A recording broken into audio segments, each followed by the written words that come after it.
Week 12 of the fantasy basketball season. Here's a few guards I would sell and trade this week. The first guard, Zach LaVine of the Chicago Bulls. So Zach LaVine definitely improved this season from last season, his numbers, but a lot of trade talk and rumors going into the NBA trade deadline in the next few weeks. On the season, 24 points a game, 4.8 rebounds, 4.4 assists, 3.3 threes, and 51% from the field. But the last couple weeks, he's putting up some big numbers, 33.3 points a game, 5.7 rebounds, 4.8 assists, a steal, 3.2 threes a game, and 58% from the field. So right now, I believe he's playing over his head.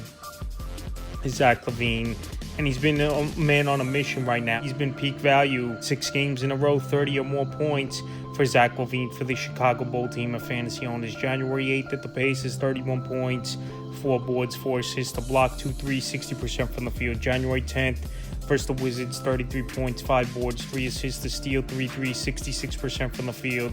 And January 12th versus the Kings, 36 points, 10 boards, 4 assists, a steal, 5 threes, 50% from the field. Zach LaVine, we always knew scoring's been the best part of his game, and he's been rebounding and even assisting the basketball well. But like I said, if he gets traded to a team like the Lakers or the Denver Nuggets, which the rumors are right now that those are 2 teams talking on and off with the Chicago Bulls interested in Zach LaVine, those numbers obviously drop off if he goes to the Lakers to play with LeBron and Anthony Davis. And obviously if he goes to Denver with the Joker and Jamal Murray, you know those numbers are going to drop off for Zach LaVine. So right now he's playing great basketball, but like I said, especially if he gets traded to one of those teams, those numbers are going to drop down, and it's tough to sustain these 33.3 points a game over the last 2 weeks. So with all those factors, I put him on the trade block and see if I could get peak value. I'm not saying dump him off for anything, but like I said, he's at peak playing right now, and he's a sell-high candidate. Next player, Jalen Green of the Houston Rockets. So it's been a great season for Jalen Green, and this Rocket team's played great basketball this year. He had 20.4 points a game, 4.5 rebounds, 2.5 assists, a steal, 2.7 threes, and 41% from the field. But the last couple weeks, he's putting up huge numbers as Jalen Green, 27.6 points a game, 4.8 rebounds, 2 assists, 1.2 steals, 4.2 threes a game, and 47% from the field. So Green, he's scoring the basketball well. He's had 25 or more points in 5 games in a row as Jalen Green, and now coming off a 42-point game as well.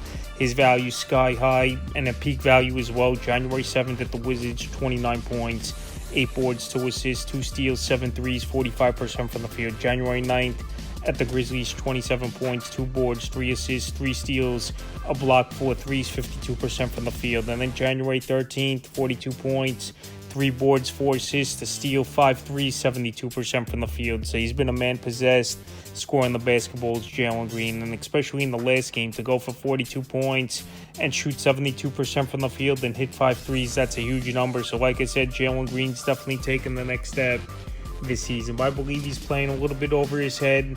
And to be honest, the last 3 games have been easier matchups at Washington and Memphis, where their defense hasn't been good this season, putting up points and playing and put up numbers where I don't think it's sustainable for him. So right now with Jalen Green playing great basketball and a peak value, wouldn't be surprising to me if you could even get a 2-for-1 deal for Green this week in the third and final guard. I look to sell and trades LaMelo Ball of the Charlotte Hornets. So LaMelo Ball, he's a great talent, no doubt about it. This season, he's definitely taken the next step as well. But just the injury concerns, and if this Hornet team's out of it towards the end of the season as well, and they're trying to tank to try to get Cooper Flagg, if they could get a lottery pick in number 1, I think obviously this Hornet team then is going to sit some of their starters. And like I said, Ball, he rarely makes a full season. On the year, 29.7 points a game, 5.4 rebounds, 7.4 assists, 1.4 steals, 4.5 threes a game, a whopping number, and 42% from the field. In the last couple weeks, has dropped just a bit, 27 a game, 6.3 boards, 7.3 assists, 2.3 steals,